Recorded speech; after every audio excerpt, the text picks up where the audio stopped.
do you remember how I told you that Jonathan and I matched on Tinder?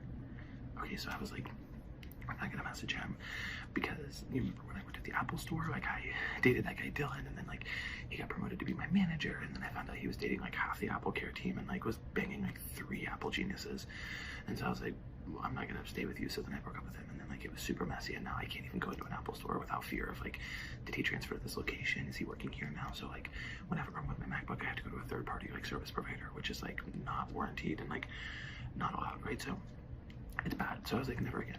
But Jonathan's cute, and I was like, if he messages me, I'll message back. And he did message me this weekend. Was like, do you want to get tapas? And I was like, yes, because he's cute and I love tapas. And also, it's like been a minute since I've been on a date with a cute guy. So I was like, okay. And we went to this tapas restaurant in my neighborhood that I love, and we sit down, and like, you know me too, like if there's like a fun server, like that's my favorite thing. Like if there's a server who like wants to be fun, like I'm gonna be playful with them. Like that's just me. Like that's, and you go to dinner with me, like you expect like if the server's like in a fun mood, Caleb's gonna play with them. You know what I mean? Like be like playful with them.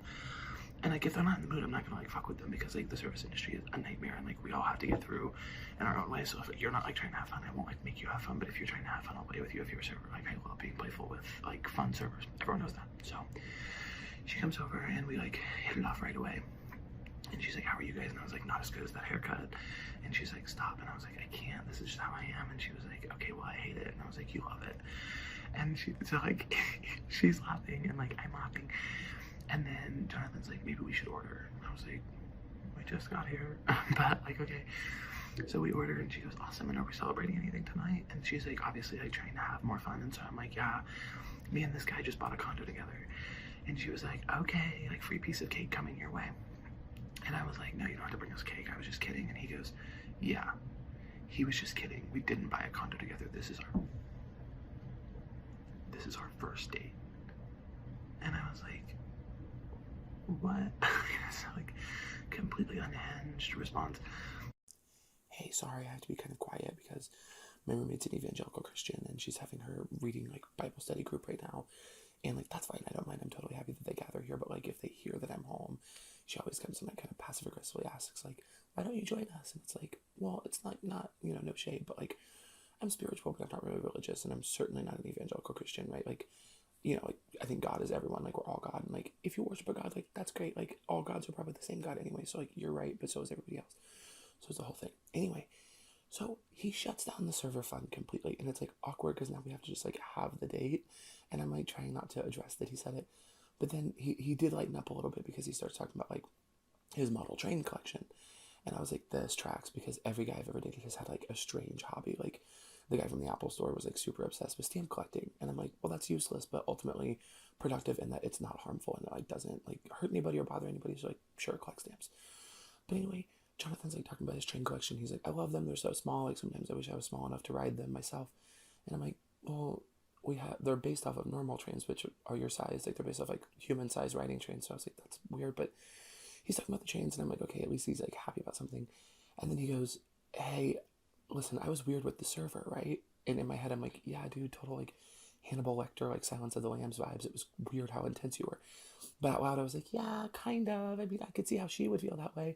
And I mean, like a total coward and refusing to address the fact that it was super weird because, you know, like I'm not good with conflict in that way. And he goes, sorry, I was trying to do a bit myself and it didn't translate. And then I didn't know how to call that out. And I'm just really nervous because I really like you. And I was like, oh my God, like, okay, that's either like Olympic level gaslighting or the sweetest thing that anyone's ever said to me. And when hot people say things to me that are not really nice, I just choose to believe them. You know what I mean? Like, because at the end of the day, it's like, if a hot person says something nice to you and you choose to believe it, then if it's true, you're right. And if it's not true, then like you had that for a moment. You know what I mean? So anyway, he's like, hey, do you want to get out of here and go to my friend's art exhibit downtown? And I was like, yes. So I thought the rest of the night was going to be super sweet. But then I ended up in the fucking hospital. Hey, sorry, I know you're mad at me for working from home today, but I need to get a lot done. And the idea of being called out for working from home and not doing enough really motivates me. So I'll get done like twice as much today as I would in office. Anyway, we get into the art exhibit, and it's like one of those very modern art exhibits where it's like nothing's technically impressive, but then I have to decide, like, am I the asshole because I'm not impressed or I'm not moved? Like, you like nailed a pair of sneakers to the wall, and it's like, that's something you did, but ultimately I don't know what I feel or think about it. But then also everyone shits on the Big Bang Theory, and like I watched 2 or 3 episodes of it and I really liked it. So, you know, who am I? Anyway, so we get in there, and one of the first exhibits through the door is a puddle of milk just like uncontained on the ground, no markers, nothing. So I didn't see it, and I slipped in it, and I hit my head so fucking hard, and I'm laying on the ground like bleeding. No one's helping me, by the way, because they think it's performance art. And then Jonathan finally realizes what's happened, and he comes over and starts calling an ambulance. And thank God I was awake enough to say, don't call an ambulance, call an Uber. I would rather die than wake up with more debt. So he calls an Uber, and that's the last thing I remember. When I come to, it's Saturday, like afternoon, late afternoon, early evening. So this has got to be like 13 or 14 hours later. Jonathan is still there with me, which is so sweet, but he's talking to the nurse about his model trains. And I'm like, God, this is what I wake up to. So he's talking to the nurse about the trains, and like she's being polite, but you can tell it's been going on for a while. So I interrupt, and I'm like, Jonathan, I'm so sorry that you had to do this. Like, you don't have to be here. Like, can you just call my roommate, Stasia? And he's like, we did call Stasia last night. She's in Europe. And I was like, oh my God, I totally forgot that she was going to Europe. Not because of the head thing, but just because Stasia is that friend who's like constantly traveling, and you're like, I don't know how she affords it. So you're like, she either has a sugar daddy she's not talking about, or she has generational wealth she's not talking about, which when you really get down to it, like, same thing. So anyway, I'm like, okay, well, thank you so much for being here. And I'm like about to tell him how sweet that it all is and ask him if he can like get me home as like one final favor on this insane date. And that's when the cops walked in. Okay, so the cops are there, and they're like, do you want to press charges against the owner of the art gallery? And I was like, yes, I would love to press charges against a rich person and win a lawsuit. In fact, I grew up poor, so I've always dreamed of it. But then I was like, wait, rich people always have a scapegoat, so they're gonna like blame it on the artist, or even worse, they're gonna blame it on like a poor old custodian who like has kids in college, and then they're gonna be held liable, and then like they're gonna lose everything, and that's gonna be all my fault. So I was like, no charges, thank you. At that point, the nurse is like, you can go home. And I was like, thank you, but can I get a second opinion? Because like, no offense, but I watch a lot of Grey's Anatomy, so for all I know, you're on hour 13 of a 15-hour shift, and you spent like the last several hours of that shift getting your brains fucked out by a handsome surgeon with a dark past, which, by the way, girly, I love that for you. But it also means you probably haven't been paying super close attention to my charts, right? So you're like, you're good to go, and then I'm gonna get home, sneeze too hard, burst an aneurysm in my brain, and bleed out at the age of 24, which is even more tragic because I kind of think 25 is gonna be my year. So I'm like, please can we get a doctor? But it's not about her being a nurse, it's about, you know what I mean? So like the doctor comes in and he's like, you're discharged, and I was like, okay. But the whole drive home, Jonathan's like taking me home and being very sweet, but I'm like spiraling about the aneurysm thing. Like I can't stop because, sorry, like I'm a hypochondriac to begin with, but then you like slip in milk and hit your head, it's only gonna get worse. So while I'm spiraling, he's like distracting me by talking about his favorite soccer team. And I'm like, oh, it's kind of a turnoff when guys are into sports, but when a guy's into soccer, that usually means he's sweet. You know what I mean? Like sweet guys are into soccer, and guys who are into soccer are sweet. Usually. Not always, it's not a rule, but it's like pretty close. So I'm letting it go and like kind of engaging with it, and it's just sweet that he's trying to distract me at all. So we get home, and he gets me like kind of set up on the couch, and like no one's home, so it's like really nice because I'm like, okay, I'm gonna like sit here for a little bit. Like maybe he'll talk to me and then he'll go. After he gets me set up, he goes, wait, can I ask you something kind of serious? And I'm like, I don't know, dude, I'm bleeding through the gauze in my head. Like, we've kind of had 17,000 years of experience in one night. Like, do we really need to do a serious question? But he's like being really earnest, so I'm like, okay, maybe. And at the exact moment that he's about to ask me, Stasia bursts through the front door, sobbing. Hey, sorry, I have to be kind of quiet. I'm hiding in the closet at a yoga class. I signed up thinking it was going to be like beginner stuff, and I came in and I was like, oh, maybe we'll do some like stretching type of things to start out, and they're like doing the thing where you stand on your head on someone else's feet, and I was like, oh, not for me. So I'm going to go back in there in a second and pretend to be sick or something and leave. Anyway, Stasia comes in, she's sobbing, and I was like, oh, girly, what's wrong? And I was like, kind of being nice, but I was also like, are you going to ask why I'm bleeding from the head? Like, I'm wrapped in gauze like fucking Yankee Doodle Dandy. But I'm like bleeding, and she doesn't ask about me, of course, and she's like, I had to come back from Europe unexpectedly. My daddy cut me off. And I was like, oh no, like, is this like a father daddy, like a from birth daddy, or like, because I'm trying to figure out. And I was like, or is this like a daddy that you met maybe like your sophomore year of college when things got a little tough on a website? And by the way, no judgment either way. Like, there's a difference between slut shaming and investigative journalism, right? And I'm only interested in the facts. I'm just nosy. I'm not like mean. So I'm trying to figure it out. And she completely ignores that. And like, also, by the way, it's kind of humanizing to see her cry because I always feel kind of ugly compared to her because she's beautiful. And like, when you see a pretty girl cry, it's always kind of like, oh, like, I didn't know your face could do that. That's kind of nice. And so she's crying, she's being really loud, and then we hear a noise in the other room, and I'm like, oh no. This whole time, our evangelical Christian roommate, Holly Jo, has been home, and she's probably heard all this.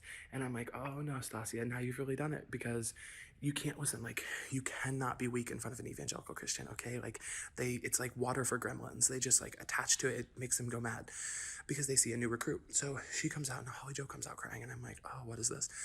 And Holly Jo's like, Stasia, I'm so sorry you're going through it right now, girlie. Like, we've all been there, but when you're at your lowest low, just know that, like, I too have a father that helps me out in a much bigger, and I'm like, oh God.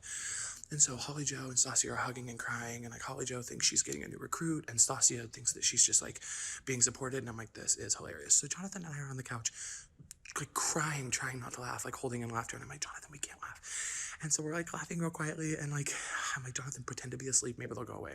So Jonathan and I pretend to be asleep, and then we actually fall asleep. And we woke up in the morning, it was super awkward because, okay, so it was super awkward when we woke up because we were like cuddling. And not just like, you know, like sometimes you're cuddling and you're like, okay, we're cuddling, but then other times you're cuddling and you're like, wait, I randomly feel very safe. So I was like, oh no, so I start panicking because, you know, I have commitment issues, like big time. And I don't know, what I really think about it, I'm like, do I have commitment issues or am I just in my 20s? You know what I mean? And then I think about it some more and I'm like, no, I definitely have commitment issues. My parents fucked me up. You know what I mean? So I'm like, okay, I have commitment issues. But then I really think about it. I'm like, okay, I'm not fucked up. Society is fucked up. Like Hallmark greeting cards and like the diamond and jewel industry are like gaslighting us into thinking like monogamy is important in relationships. But it's like there are 5,000 species of mammals and only like 3% of those do like monogamous, like romantic relationships. And by the way, part of that 3% is beavers. And it's like, what do beavers know? They're still building houses out of sticks. You know what I mean? So anyway, I'm like spiraling about all of that. And then Jonathan is like sleeping still and I like woke him up. I was like, get up.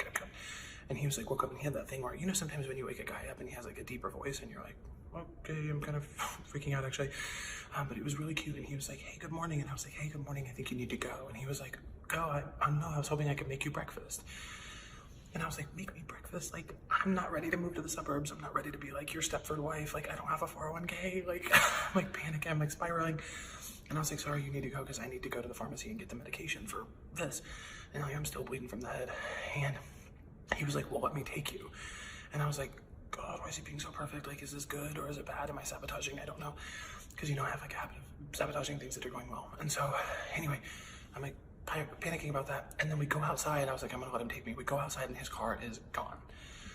Hey, sorry if my service is spotty. I'm at my parents' house in the suburbs. My mom said, come out this weekend. It's important. And then I come out and she's fully just having a Tupperware party with all of her friends. So it's like my mom, all of her friends, Tupperware party. So anyway, we get outside and Jonathan's car is towed. And so I immediately set in on a rant. I'm like, I'm on the front porch. I'm livid. I'm like, if you are a person who tows cars for a living, like kind of fuck you. You know what I mean? It's like, we didn't choose to live under capitalism, but there's so many other ways that you could make a living. And like, we have to survive under a system we didn't choose, right? But we make choices within it. And so I'm like going off and Jonathan's like, hey, I agree with you, but like, it's kind of not the time my car got towed. And I'm like, you're right. And so I snap out of it and Holly Jo has overheard us and she offers to give us a ride to Jonathan's car. She's like, I can do that, no problem. And I'm like, that's uncharacteristically sweet of her, so we should do it. So I was like, yeah, thank you. And Stasia's like, I'm coming. And I was like, oh God. So we're crammed in Holly Jo's car and we're driving down the, oh my God, I almost forgot about this. Is so annoying. We're driving down the highway and we pass a billboard for Dairy Queen. And I was like, oh, I would kill for like a chocolate and caramel situation right now. Like just making small talk. And it was kind of brave of me to even say that because I just posted on Facebook like a week ago that I was thinking about going keto. Which like anytime I post about going keto or something like that, my friends know that I'm not serious. I'm just like spiraling about something. But I did post it, so it was brave of me to even say that. And she goes, I think it's caramel. And I was like, or I'm not doing it. I was like, oh, I think it's like tomato thing. I'm not going to get into this fight. And she goes, no, it's definitely caramel. And I was like, okay, well, if you really want to get into it, like, you're being mean. Like, linguistic prescriptivism has a place in formal settings, but in, like, casual settings, you're choosing to correct me even though you understood what I meant. Like, that's just classism. And I'm really going at it. And I don't know what it is about me on this day, but I'm like, having one of those days where I'm like, I'm going to tell somebody something. You know what I mean? Like, sometimes I just want to argue because I'm like, I don't know if I'm bored or what, but I'm like, I'm going to have an argument today. So I'm going after her about that. And Jonathan's in the front seat talking to Holly Jo about country music. Well, Holly Jo loves country music. Jonathan doesn't really care about it. And I'm kind of listening in because I grew up around it. So I have like kind of an affinity for it, but not modern country music, definitely like older stuff. Anyway, the next thing I know, the car is parked and I look out the window and we're at Holly Jo's mega church. And she was like, yeah, I just figured since the ride was free, y'all wouldn't mind dropping in on a service. And I was like, oh, insane.